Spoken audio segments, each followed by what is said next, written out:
make you presenter. Alrighty. Make sure your monitor is clean. Of course my monitor's clean. I'm just telling you, because they'll be able to see everything. Well, they will and they won't. There you go. Alrighty, can you see my SQL Server 2016 security slide, Rachel? I can. It looks like binary, but then there's some random symbols in there, and it's confusing to me. Wow, you definitely get points for knowing binary. Thanks. Yeah. Good job. That was a first. Alrighty, so today we'll, like I said, talk about SQL Server 2016 security. Lots of cool stuff happening in SQL 2016. For those of you who don't know, hopefully everybody's already aware of this, but for those of you who don't know, SQL 2016 launched just over a month ago, back on June 1st. Lots of really good stuff in there. But today we're going to cover just a small piece of it and talk about a few of the security features. So tons and tons of features in this update, but we're just going to focus on just a couple of them today. Real quick, just a little bit about myself. There's my email address and everything up there on the screen if you guys want to take that down, and any follow-up questions or anything like that you have that maybe I don't have time to get to today, feel free to shoot those over to me.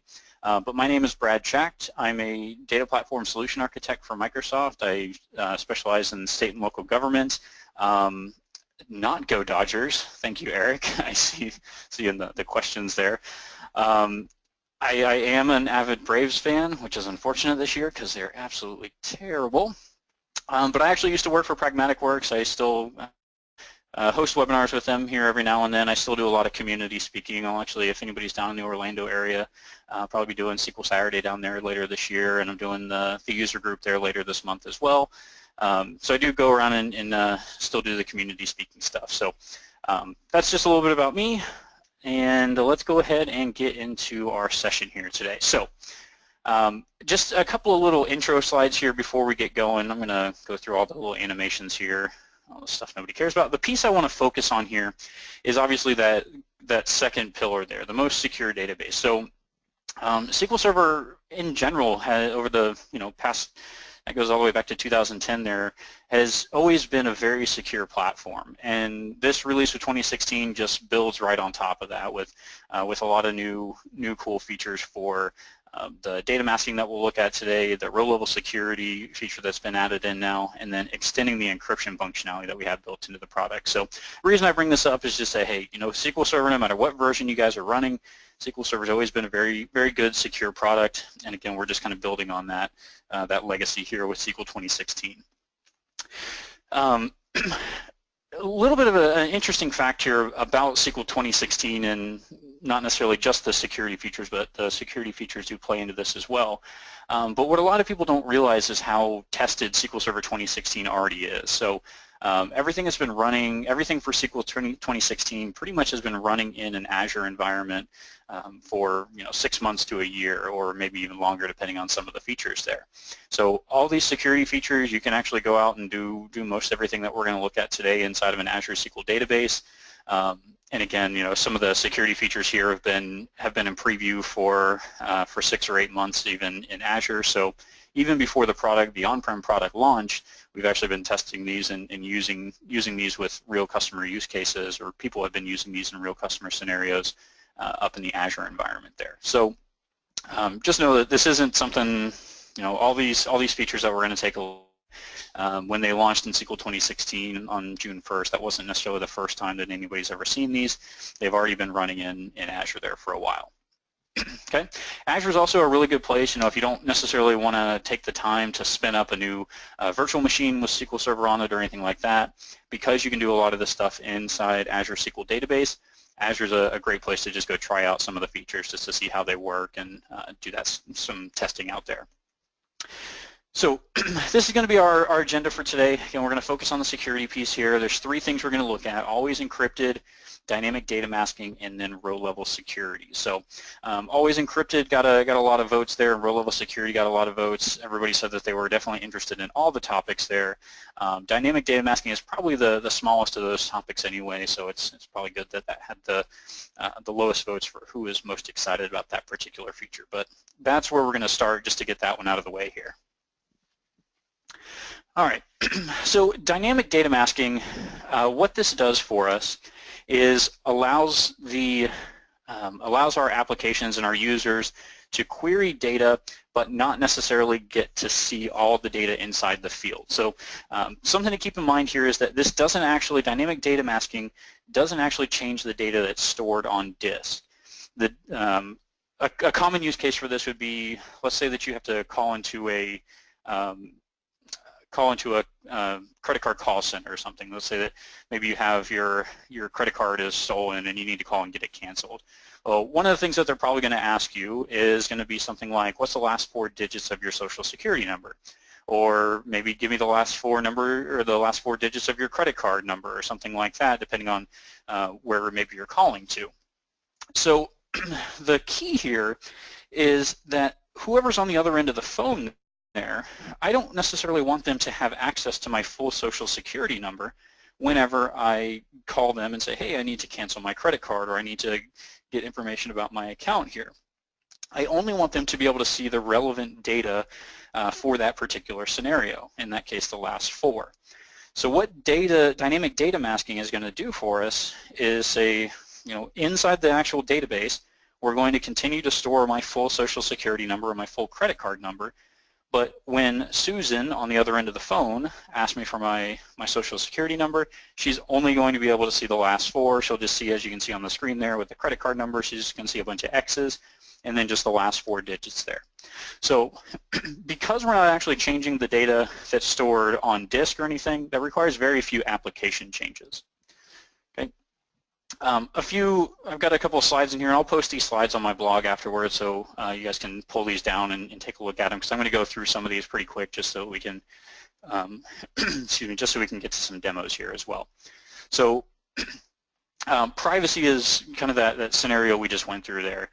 We want to make sure that we have the data available for somebody to be able to validate my identity, but we don't want to give them access to too much data. Okay, these could be things like, again, social security numbers, birthdays, credit card numbers, email addresses, just IDs inside of a database even. Excuse me there.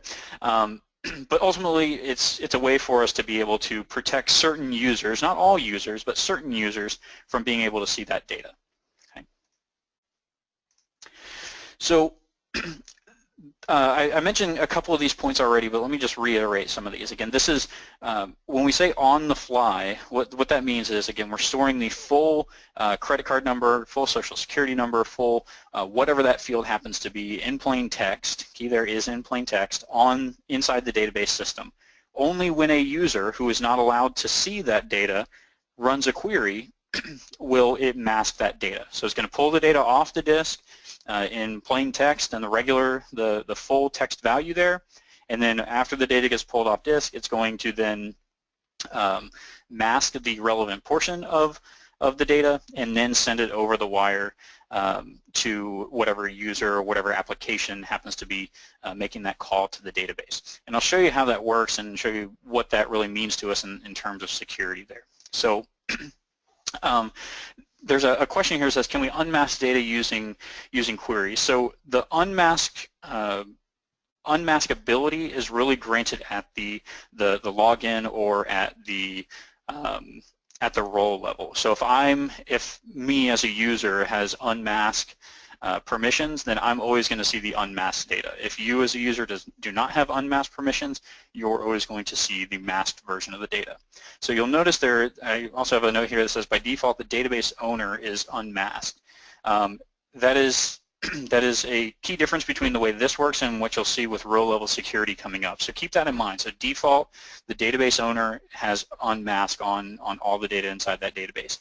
Again, any user that has unmasked permissions, they will see all the data in the database unmasked. This isn't down to a row level or down to a column level. You either have unmasked in this release or you don't have unmasked is the level of those permissions there. Okay? And again, I'll show you how all these kind of little things work together when we get to the demos here in just a minute. Okay, so you'll see there's this set of code here just shows you what the syntax looks like. Again, this is on a all of our masking is done on a column level. You say add mask with function. There's a couple of built-in functions like email and random, and then there's also one where we can do a custom masking, and I'll show you again all these little examples as we go through here. Okay, so somebody's going to go in, they're going to define what data is going to be masked on a column by column level. A user or an application is going to go in, they're going to run a query, and you'll see here they're pulling back name, social security, email, and salary. And you can see that we've masked social security, email, and salary inside of the table. So the user or application, again, no changes or anything like that. They're just going to go in, they're going to run that query, and whenever they get that data back, they're going to see, as we see there, the social security number is masked. They can only see the last two. The email address is masked. They're only seeing the first letter and then the .com or .net there. And then the salary, if you compare that over, you'll see that's a random number compared to the actual salary as you see there on the right side.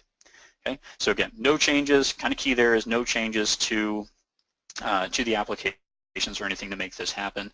It's all based off just the user login that's running these queries. So a couple of limitations here. If you have a column that's enabled for always encrypted, you can't do data masking on that, and that kind of think about the details behind that sort of makes sense. I can certainly answer any questions that people have about that, if there are questions about that when we get to the always encrypted piece. Computed columns cannot be masked. However, you can mask a column that is referenced inside of a computed column. So the computed column itself can't be the one that is masked, but if I'm referencing like first name or last name inside of a computed column, I can mask the first name or last name column. Okay, and then it's not available on file stream or full text indexes there. Okay, so let me pull up a VM here, and I've actually got a couple of scripts that we're just going to run through. And again, I can make all these scripts available on my blog afterward as well, because we're not going to have time to run through every single one of these pieces of data inside of here. So I'm going to go over to this database that I have here. And here's the table that we're going to be using for this particular demo. As you can see, there's a bunch of data inside of here that maybe we don't want people to see. You know, stuff like the org unit name is probably fine, the manager ID. Most of this stuff we probably don't really care about. But I've added a few columns over here just for example's sake. And you can see that maybe our email address, date of birth, and social security number, these are going to be the columns that we want to mask here. So I'm going to have a couple of little examples here. I have a couple of users that I'm going to impersonate to show you what this looks like for me as the database owner versus if we take a look at this as a user. Okay, so again, I've got the script here all commented out for you guys and everything. Again, so if there's anything that you guys want to take a look at inside these scripts, or if you have any questions, feel free to shoot me a follow-up email or anything like that as well. There are a few defaults that we have, and these are also referenced on MSDN, so you can go and see what the actual syntax is for doing a custom string versus a random masking and all those different things there. So what we're going to do here to start with is I'm going to, just to show you what the default option does, I'm going to take the org unit name column here, and I'm going to mask that entire column. I'm also going to do that on the employee ID column over here. The reason I want to do this is I just want to show you what the difference between masking an integer field looks like versus masking a text field here. So I'm going to go ahead, I'm going to run both of those commands, and then if I run the select here, you'll notice that the data is unmasked. The reason for that is I'm logged in right now as the administrator, which is currently the owner of this database. So because I have unmasked permissions, because I'm that database owner, even though this data is masked, I am still going to see it. So what I'm going to do here is I have this user eCross inside my database, and that person does not have unmasked permissions here. So I'm going to go ahead and run this command. And now you'll see that the integer value field with random, or with the default, defaults to just 0, and then the text value column defaults to just XXXX. Okay? So so that's the way that the defaults work there. One thing to keep in mind here on any of the masking, masking function that we use, whether that's default or some of the other ones that we'll look at here in just one second, is that we're never going to mask more, or we're never going to show more values here, more masked values, than what the column will allow. What I mean by that is if this is a varchar2 field or a character1 field, we're not going to put 4 X's here. So we won't modify the data that you get back from your mask is not going to ever overflow the size of the column here. Okay, so I'm going to go ahead and drop the masking on that on those couple of columns there. Let's go back here and see what that looks like. So both of those are back now. Okay. The next thing I'm going to do here is I'm going to mask the email. I'm going to use just the email function. Okay. So we're going to say add mask with function equals email. Guess I need to revert that again. Okay. Alter table, add the mask on the email. I'm going to execute this as that user again, and this time what you'll notice is when I look at the email address over here, it gives me the first initial, a bunch of X's, and then @.com. Just something to keep in mind here with the current implementation of this. If I were to go and update all of these email addresses to be .gov email addresses or .net email addresses or whatever, something else, you'll notice that those still always say .com. So in the current implementation, if you use the email function, it's always going to be first letter of the email address and then always .com. The underlying data itself, if I go run this query as just as myself, you'll see that the data is actually .gov. So if I did want that to display dxxxx at xxx.gov, then I would need to use a custom masking function, which I will again show you how to use here in just one second. Okay, so just keep that in mind if you do use the email function here and you don't have a .com email address, your users are always going to see .com. They won't see the actual email address ending there. All right. One of the other functions here, this is how we can do things with a custom function. This is useful for Social Security or date of birth here. I'm going to go ahead and add both of these in. And what this is telling us here, so for my date of birth column, what this is telling me is that I want to partially mask the data. I want to show six characters of real data. Then I want to show XXXX.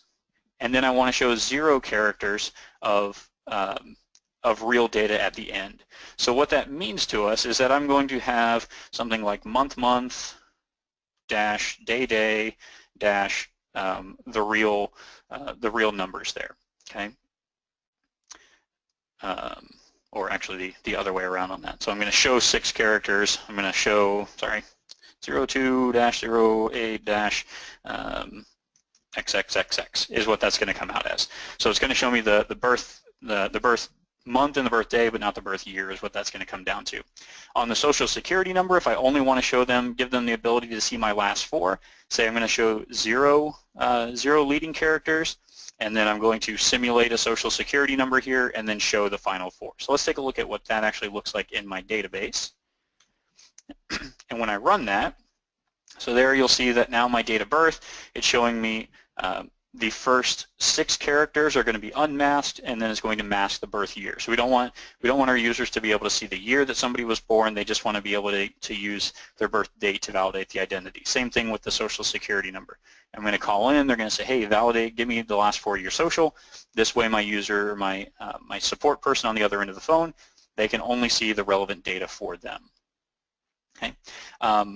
Again, here's just to reinforce that whole the whole notion that we're only going to allow you to that we're only going to show as many masked characters as your field allows. The Social Security field is a character 11 field, and if I put a value in here that's going to overflow that field, and then I try to run this query, what you're going to notice is that it only shows me those first 11 characters here. Okay, so it's only going to say I can put A and then space, and then it's not going to bring back any data. That's really, really important because this means that it's not going to break all your applications that are used to bringing back only 11 characters or only X number of characters for whatever that happens to be. Okay. Here on the random function, what this is going to allow us to do on an integer field is it's going to say, I want you to show me a random value between the number 1 and 100. Okay, so when I execute this now, you'll notice the employee IDs, if you guys remember from previously, these actually started in the thousands. I think 1001 was the first value in here. But if you notice, every time I run this, like take a look at this employee ID, 40, 86, 25, I run this again, I get different employee IDs every single time I run this now. Okay, so it's going to give me a random value every single time I run this. Okay, the nice thing about this, but also something to be aware of, is that even if I don't have unmasked permissions, I can still run where clauses. So you see I'm looking for employee ID 1001, but it's bringing back employee ID 9. Keep in mind, remember what I said earlier, on disk we're actually keeping and we're storing the real data. Not until the data is pulled off and brought back to the user, and that's the key part there, not until it's brought back to the user am I going to mask this data. So if I have read access, I can come in here and I can type in any employee ID and I can run myself a where clause there. So there is some ability to hack this a little bit. Just know that it's not a, if you give somebody ad hoc access to the database here and they have read access on everything, this should not be your only security measures in place here. So yes, somebody absolutely could try a bunch of queries to guess somebody's social security number, and you probably should have some things in place to be able to monitor for, just massive numbers of queries that are going through and just running the same query over and over and over again with maybe just a where clause that changes on there. So just something to be aware of there. Just want to make sure that everybody's fully aware of that piece of information there. The good news here though is if I can't, there's no way for me to actually get to the underlying data. So if I were to run this query here and I create myself a temp table, what you'll notice with the temp table is that it actually puts in there the masked values. So I can't go and say, create me a temp table with this right here, and then it's going to give me all the unmasked data. So we do have some security measures in place from that perspective there. Okay, and then one last thing here, just to show you guys before we move on here. There is a query, so you can run this query, and you can actually see all the different fields inside your database that are masked, and it will actually tell you the masking function. I'll zoom in for you guys to be able to see that. So you can actually see which fields are masked, which table it's from, and which function is actually being used to do that. Okay. Question there says, would I be able to join out to a masked value, example social security number, and find matches that way? So if you have the ability to join a masked field over to another table and then pull unmasked fields from that table, that would give you information as to what data was in the masked field. That's kind of a round robin and kind of confusing way to say things, but yes, you would be able, as long as you have read access on both of those tables, you could absolutely join a field that you have masked in one table over to another table to try to figure out the data inside of that. So, again, all the data on disk there is going to be the same data that you have access to, and there's no additional security on from that perspective. Okay. Alrighty.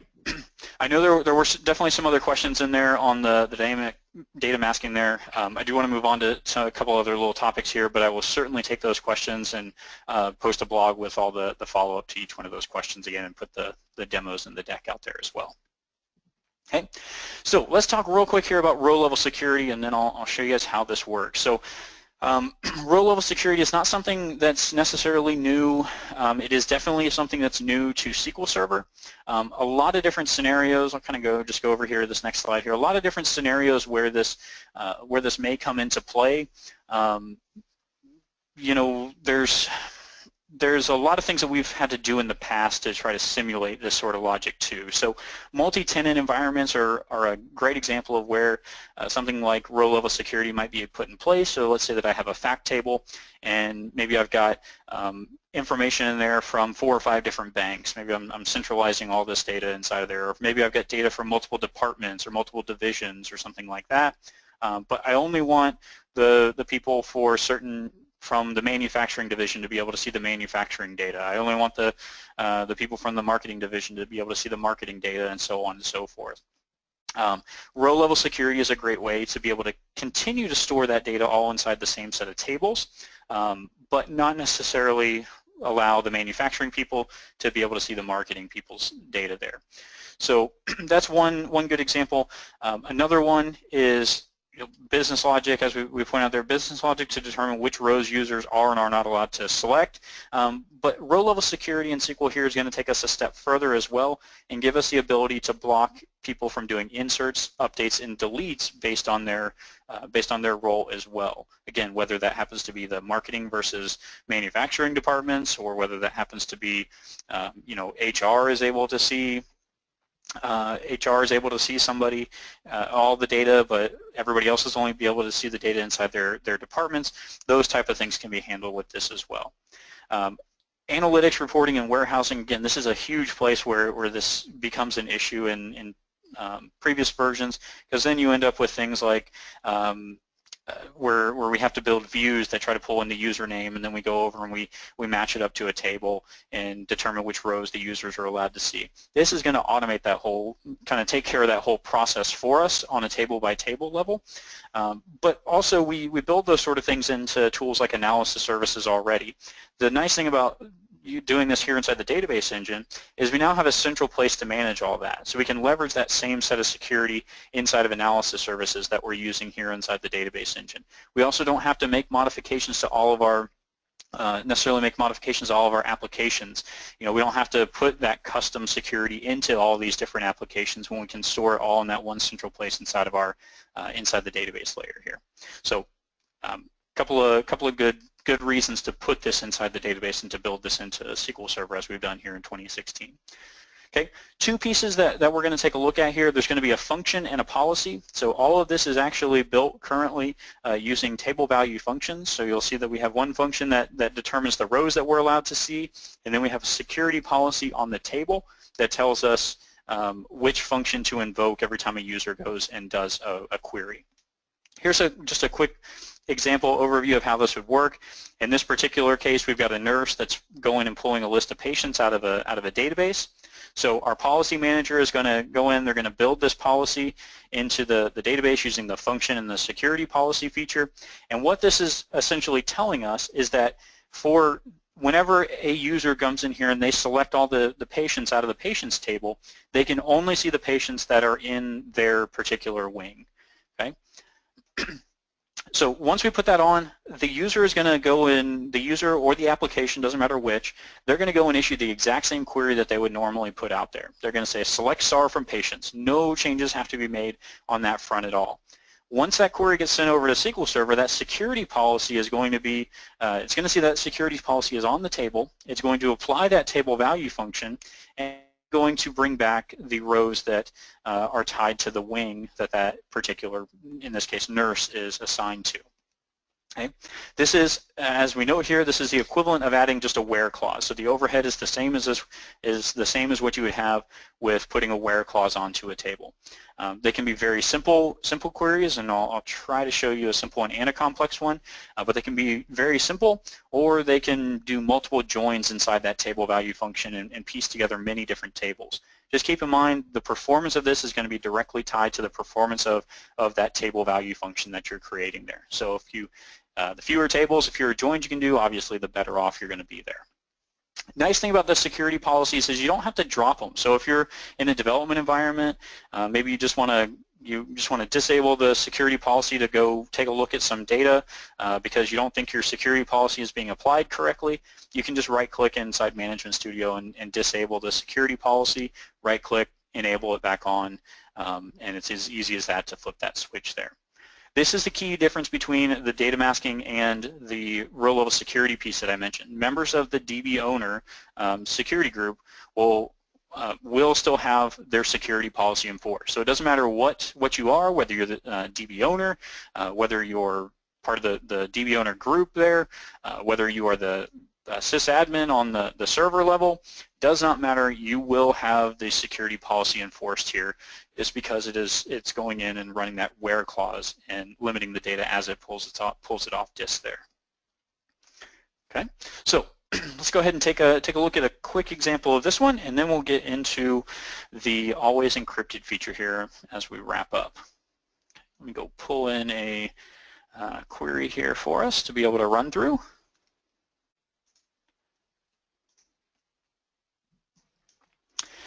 So question that came up here just now in the chat room says, if DB owner is enforced, then who can make policy changes or enable or disable?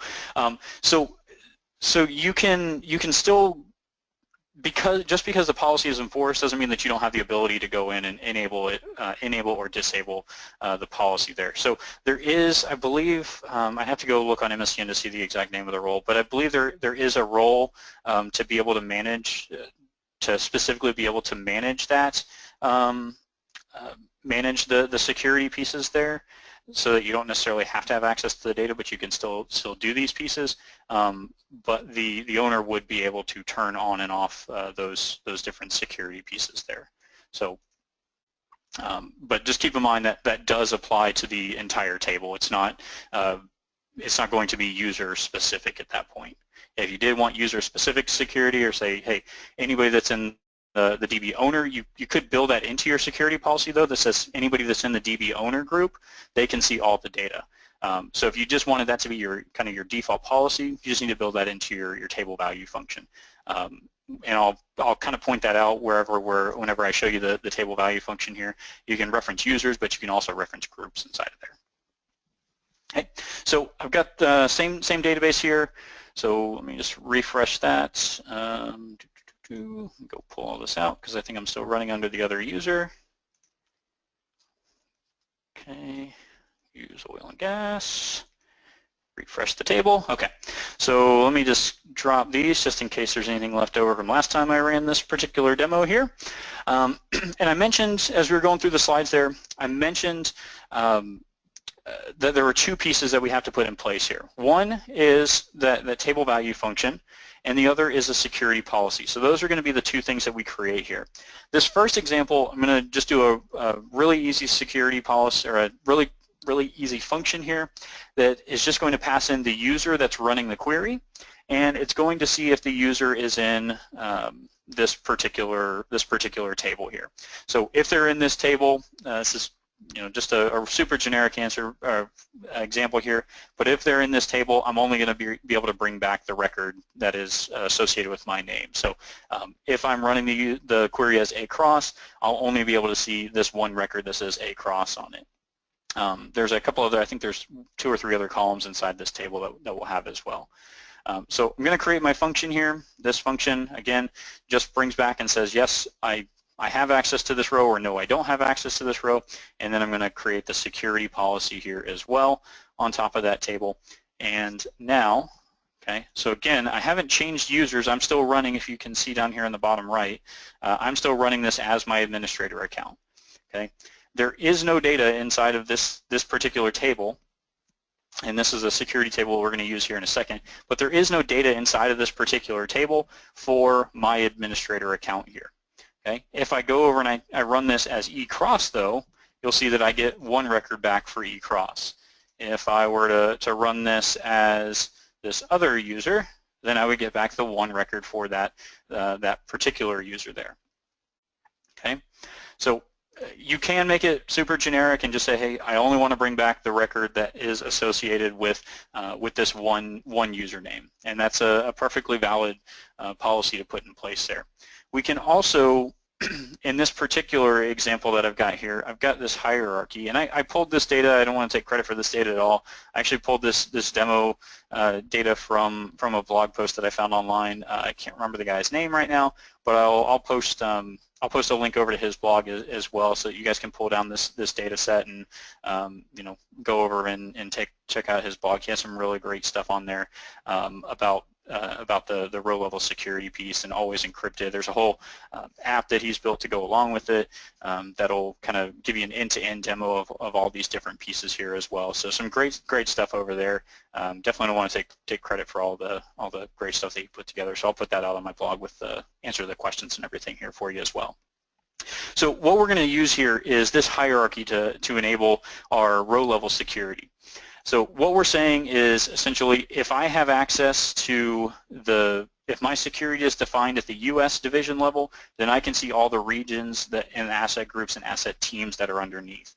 If my security is defined for a particular user at the region level, then they can see all the asset groups and teams that are underneath. If I'm assigned security at the group level, then I can see both of the teams in this case that are underneath it.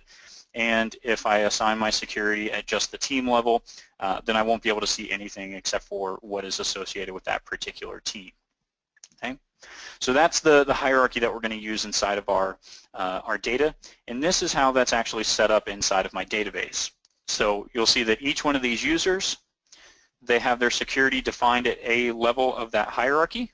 So whether that's the division, the group, the team, whatever that happens to be, and then of course the actual value that you saw inside of there. So you'll see inside of here somewhere we've got like the region and southern US. There's some in here, division and US. So this particular user would be able to see everything that is assigned to the US to the US region or division here. Okay. The way that is surfaced is through this well master table. So this is ultimately the table that we want to limit here. So if I go in as ecross and I run a query against this, I only want to be able to see the wells, well 1 through 100 in here. I only want to see the wells that that my security is mapped over to. So we're going to take a look at this data here and say, well, if my security is defined at the division level, then ecross can see anything that's under US. If ecross's security is defined at the region level, he's only going to be able to see all these that are assigned to northern or whatever that happens to be. Okay, so what we can do here, let me go ahead and clean up, make sure that none of that stuff is left over. And this is the function that we're actually going to use here. So what we're going to do is we're going to pass in the well ID. So anytime that I run a select star from this well table that we just took a look at, that well master table, I'm going to pass in the well ID, and then I'm going to go over to the using my security table here, that hierarchy SEC user map. I'm going to pull back the hierarchy value, and I'm going to determine whether or not the division for that particular user matches what's in the record for well ID. If their security is defined at the region level, I'm going to do the same thing. I'm going to check the region level. So we have one value here, or one scenario to check for each one of those different levels of the hierarchy. And then there are some users in there that are just allowed to see every piece of data. So if their hierarchy value inside the security table there is defined as all, then it doesn't matter what the division, region, group, or team is, then they can see everything. So again, keep in mind the performance of this is directly going to be related to how well you write these queries. This may or may not be the most performant way to write this particular one, but kind of gets the job done here just for demo purposes. This last piece here, there's a block policy, and I'll explain that one when we hopefully we'll be able to get over to it here in just a moment. I'm going to go ahead and put the security policy on here as well. But what you notice here is that I've actually got two different items here. I've got my filter predicate and I have a block predicate. What the filter predicate means is that whenever I select data out of my database from this particular table, so from the well master table, what that's going to do is it's going to pass the well ID field. So here we have the table, and here we have the column So anytime I do a select anything from well master, it's going to pass the well ID column into the well security function, and it's going to run that function that we just took a look at. It's going to return a value that says yes, the user is allowed to see this row, or no, the user is not allowed to see this row, and it's going to return the appropriate data. Okay, so that's what the filter predicate is going to do. Anytime I run a select statement, it's going to say, hey, this user is or is not allowed to see this data, and it's going to, as the name would suggest, it's going to filter out the rows that I'm not allowed to see. The block predicate, on the other hand, is going to be used for things anytime I want to do an insert, an update, or a delete. You can add block predicates that says, you know what, this user is not allowed to insert it into the well master table. Or we can say that the user is not allowed to update the data in the well master table if they're not allowed to see it. Or we can say that the user is not allowed to update the data in the well master table if it's going to change it from a value they can see over to a value they can't see. Okay, and then we can, of course, also put a delete in there that says, hey, the user is not allowed to delete any wells, either that they're not allowed to see or they're not going to be allowed to delete any wells, just period.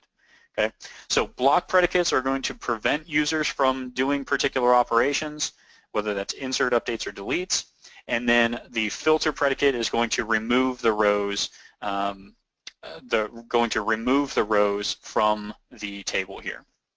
Okay, the options here for, I think there's only one option for insert. I think it's only after insert. There is after update and before update. Both of those have a little bit different functionality. I mentioned one just means I can't update it if I can't see it. The other means I can't update it if it's going to cause me to not be able to see it. And then I believe there's also only one option in there for delete. And all four of those options are listed and explained on MSD, and I can put those in the blog as well, just for time's sake here. So I'm going to show you just a couple of queries. Again, I don't have time to go into everything. I probably do an hour and a half just on the RowLevel security piece here. So I do just want to show you how this actually works. And again, I'll point you to some information and put some stuff on my blog that goes into some more detail here. So what I'm going to do is I'm going to select from the security mapping table, and then also from the well master table for this particular user. What this tells me is that this user is supposed to be allowed to see all the data. And if we look at the data that was returned, this is just aggregating the data up on the well master, from the well master table, you'll see that I get 10 records back. If you remember from my user mapping table, or from my hierarchy table, we had 10 unique records inside of there, so 10 US and international combinations inside of that table. If I go do the same query over here with H. James, you'll see that they're only allowed to see the data for international wells. So we see down here at the bottom that the user has only returned 2 records, the wells for Mozambique and the wells for Kenya. Same thing here with this particular user.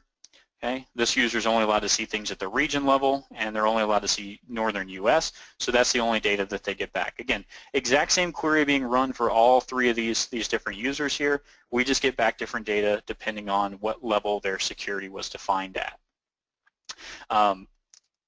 If I come in here and I give write access to all these different users as well, this user right here is going to say, hey, this user is not allowed to write because a block predicate conflicts with this operation.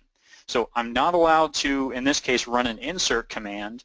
Even though this user has data writer permissions, I did not define inside my block predicate that this user was allowed to write data into my database, so it's going to block that operation. If I run it under this particular user, okay, it allows me to go in and write the record into the table. And if I go run this last one here, again, I can write the record into the table because they are defined inside this user exception table. Okay. Somebody saw a question in there, can users be security groups instead of just users inside the database? Can we define security groups? You can use the security groups in there as well, yes. Okay. Okay, and then last little example that I'll show you here for the update predicates here. So again, this user, they're allowed to see everything. If I go and I run this update statement, it's going to allow this to succeed. So it's changing, in this case, it's going to change the asset team that this particular well was assigned to. If I take a look at this user, they're only allowed to see northern US. If I try to run this particular query, you'll see that it tells me that no rows are going to be affected. The reason for this is it's an international well, and this person can only do for the United States. So in this case, it's telling me no rows affected because as far as this user is concerned, they can't even see this record to be able to update the region over to Kenya. Okay. On the other hand, if I were to come over here and I run this particular query here, I'm trying to now change it. So let me take a look at this. So northern US, and the well that we're switching here is well number 2. So I'm trying to switch this from northern US over to a region that I don't have access to. That's why this is going to execute, and it's going to tell me that a block predicate conflicts with this operation, because I can, first of all, I can see the record, but it's not going to let me change it to a record that I can't see. And that's what the before update and after update predicates do for us. So if you guys remember when we came up here, we said after update is what we're blocking. So because I'm switching this over to a record that I won't be able to see, it's not going to let me make this change. If this were before update, then it would allow me to make this change, but I would no longer be able to see the record out the other end of that. Okay, so again, I've got a lot of other stuff here inside the script here. I'll post this all online for you guys. In the last few minutes here, let's go ahead and take a look at the always encrypted piece of 2016, and then we'll wrap up. Okay, so always encrypted does have a little bit of a parallel with transparent data encryption, just in the fact that they both use encryption keys. It's a multi-part key system here. The difference is that transparent data encryption is only encryption at rest, and it is scoped to the database level. Always encrypted is going to be encrypted both at rest and in flight, and you define that at the column level. In backups, both sets, both transparent data encryption and always encrypted, both of those are going to have the data encrypted in a backup. However, TDE, again, is only encryption at rest, so it means as soon as the data comes off the disk, the data is going to be decrypted. The nice thing about always encrypted, again, is that it encrypts the data all the way through up to the user application, which means that we're going to drastically reduce the size of the attack surface for your environment here. So before TDE, then you could get data when it was on disk, or you could get it when it was in flight. You add TDE in there, you get encryption at rest, so you can only get the data when it's in flight. You add always encrypted, again, no data even in flight can be decrypted there. So we're drastically reducing the size of that attack surface with always encrypted here. The key to this whole scenario is the fact that the data is decrypted or encrypted, depending on whether it's coming out of the database or going into the database, at the client driver level. Okay, so that ADO.NET 4.6 or later driver is required for this, and that means that that is going to be the piece that actually does the encrypting and decrypting of our data here. So again, key here, even DBA sysadmins, cloud admins can't access the data unless they actually have the certificate on their computer to be able to decrypt this data here. So, you know, it's the ultimate set of security there. Even those who are SAs can't get to the data. There's, you know, certainly some discussion that can happen around that as to whether or not you think that's the right way or the wrong way to go about that. But for this particular implementation, this particular release, that's the way this is going on. If you do have any kind of feedback on that, if you know how you'd like to see that, I'd love to hear some DBA folks and get their thoughts on that, because I know there's always a lot of discussion around that anytime I talk to DBAs about how they feel about that particular implementation there, that they even can't see the encrypted data. So a lot of different scenarios where this could be useful. I'll kind of skip through these so that we can get into the demo in the last few minutes here. Here's how there's two types of encryption that we can use here. There's randomized and deterministic. What that means to us is you see in the first example there, if I encrypt the value 1 through 9 with a randomized encryption, every single time I write that data to my table, it's going to show me a different hash value. It's going to show me a different var binary encrypted value there. Okay. With a deterministic encryption, it means if I write the value 1 through 9 to the database 6 or 7 times, I'm always going to have the exact same var binary encrypted hash out the other end of that. Okay. You'll see a couple of different operations that we can and can't do there. So if we have randomized encryption, we can't do joins and we can't do where clauses. Okay. There's just no ability to do that inside there. Deterministic, on the other hand, it does allow you to do those where clauses and joins. So another thing to keep in mind whenever you have deterministic versus randomized encryption, just keep in mind the amount of data that you have inside these fields as well. So let's take gender, for instance, male and female. If I put 2 genders in there and I encrypt the field and I use a deterministic encryption, but I have access to the name. So I've got first name, last name, and gender inside my table, and gender is deterministically encrypted.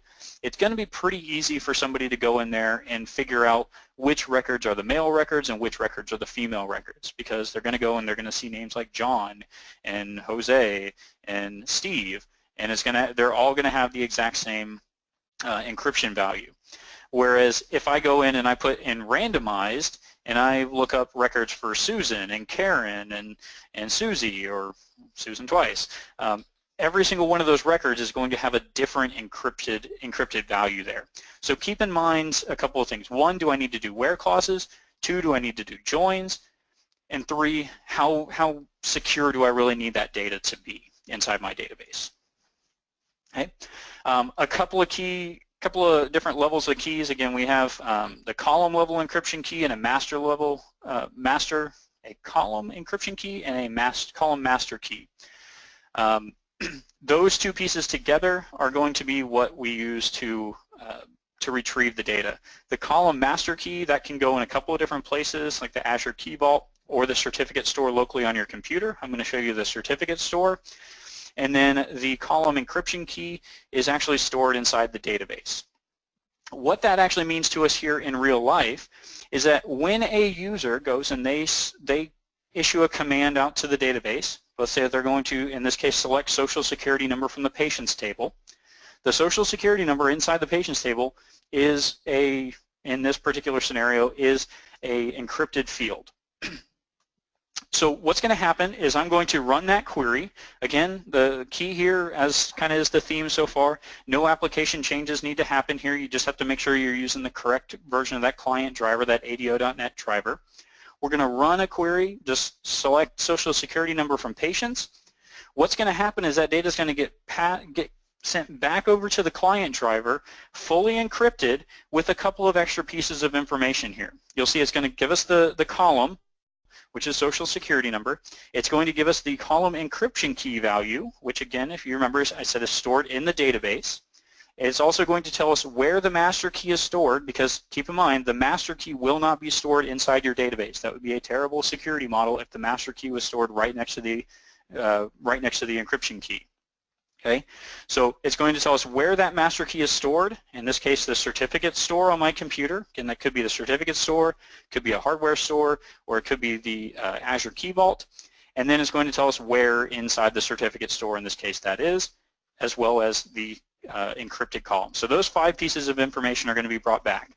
Yes, the encrypted, so I'm going to send the name, the encrypted key value, the location of the master key, the actual master key path, and then the actual encrypted value. All that data, keep in mind, nothing is sent in plain text here. That's all encrypted over the network into the client driver. The client driver then is going to take that information and it's going to go contact the key store, again, whether that's the Azure Key Vault or whether it's the local key store here, and it's going to pull back the master key and use that master key to decrypt the data and then put the data into plain text into your application. So only once the data comes out of the other end of that ADO.NET driver is it actually going to be decrypted. Okay? Same exact thing happens if I were to go and write a record into the database. Before it would allow me to send the data from the client driver into the database, it would see that it's going to be putting the data into an encrypted field. It would go contact the key vault, the key store there, and it would encrypt the data and send encrypted data over the wire into the database. So no matter whether you're inserting data into the database or pulling data out of the database, all of the data outside the application past that client driver is going to be encrypted. Okay? Again, the ADO.NET driver, .NET 4.6 or later there, and all the data outside the application is going to be encrypted here. And let me show you a quick example of this. So, and I put together a little C# application here just to kind of illustrate what's going on here as well. So let me go ahead and start a new query window here. I'm going to use just the AdventureWorks table here, or the AdventureWorks database. I'm going to create myself a table in here called demo always encrypted, and actually I need to pull back, not that, I need to pull back my encryption key. So I've got these actually named incorrectly here, so CEK auto1 is the name of my encryption key. A couple of ways that we can actually create the encryption key. We can right-click in here and say new column master key, or probably the more secure route here would be to create the encryption key, have somebody in your organization create the encryption key, and then pass that over to the DBAs, create this master key here themselves using PowerShell rather. That way the DBAs don't have access to both keys to the forward there. In many organizations, it's probably going to be the same person creating the keys as the DBA to manage the keys here in the database. But if you do have that division of responsibilities, you're going to want to generate the actual certificate and the keys using PowerShell and then pass that information over to the DBA. So I'm going to go ahead and just for time's sake here, I'm going to use just the encryption key that I've already got created inside the database here. Both of this is using the local keys, the local certificate store on my computer. So I'll create my database here, or create my table. And then when I try to insert a value into that table, into any of the encrypted columns, which you'll see both of these columns, the birth date and social security number. One is randomized encryption, the other one's deterministic. If I try to insert data into there, I'm going to get a failure. And it's going to give me this long error message that essentially says you're trying to put plain text data into an encrypted field. I can put, because those fields are defined as nullable, I can put null values into those. So what I'm going to do is I'm going to create myself just a quick store procedure here. Okay, so that store procedure is already created inside my database. And then this is the store procedure that I'm going to run. If I try to execute this here, even though I'm running it as a store procedure, I get the same error message. It says, hey, you can't go and you can't insert a record into this table because you're trying to put plain text values into the encrypted field. We need to have that ADO.NET driver in there to give us the encryption, to encrypt that value before it goes into the database. So I'm going to pull up my little .NET app that I've put together here, always encrypted. And I'm referencing just that same exact store procedure here inside of this application. So you'll notice that I have added this little piece to my URL here, or to my connection string that says column encryption setting equals enabled. So we do have to have that on our connection string. And then I'm going to insert a record and then select the same exact record back. So that's all we're going to do here. Just insert a record into the table and then pull that same record right back out of the database here as well. Okay, so that's going to give me a pop-up here in just 1 second. Okay, actually, oh, forgot that I had this error message in here. So what this is telling me is failed to decrypt column encryption key using store provider MS SQL certificate store. Basically what this is telling me is, hey, putting the encryption enabled on this connection string isn't enough. If I go over here to my certificate store on my computer, I don't actually have the proper certificate inside of here to run this query. Okay, so what I need to do is I need to import the certificate, which is in here, always encrypted. Okay, this is the one provided by Microsoft as part of the AdventureWorks sample. The password here is always encrypted actually.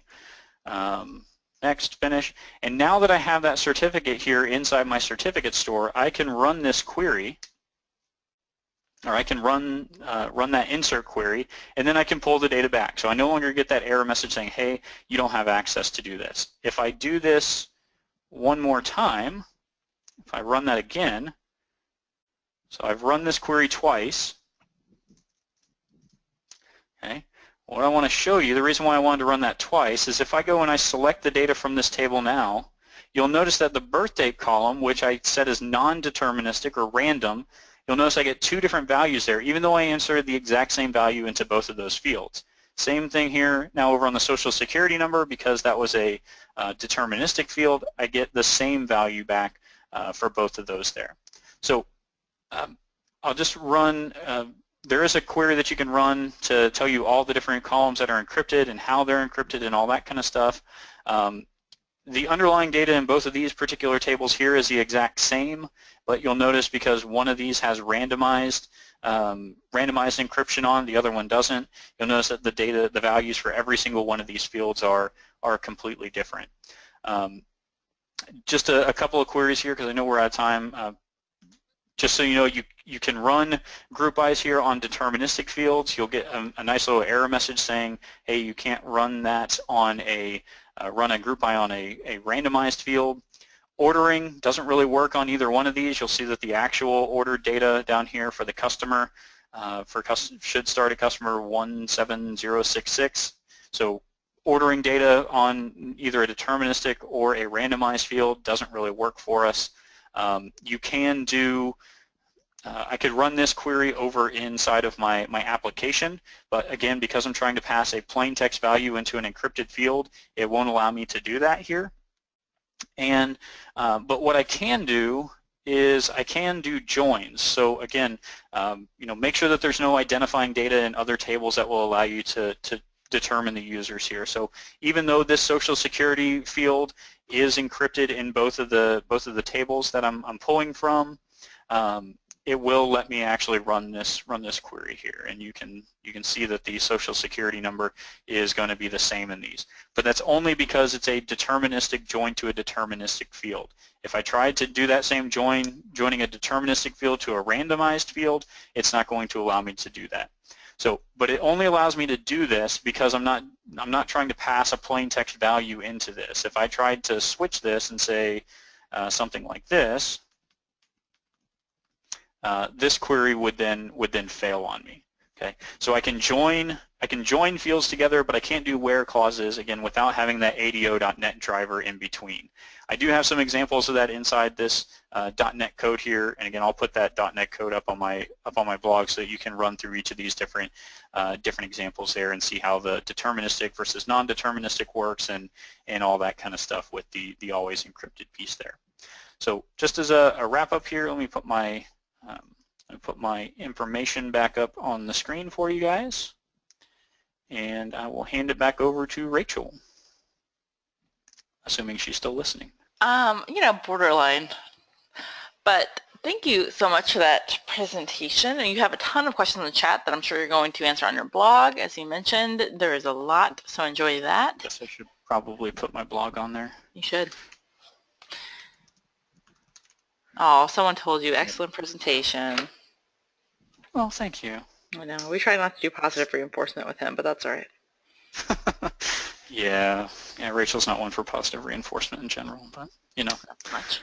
So there's my blog up in the top left, just bradleyshack.com. Again, if you have any questions, Rachel's going to send me a list of all the questions here from the webinar. If you do have any other follow-ups, though, feel free to shoot me an email there, just brad.shack@microsoft.com, and I'd be happy to answer questions or discuss pizza preferences. Ooh, pizza. It's carbs. So thank you everyone for joining us, and have a great rest of the week. Yes, thank you everybody for coming. Bye.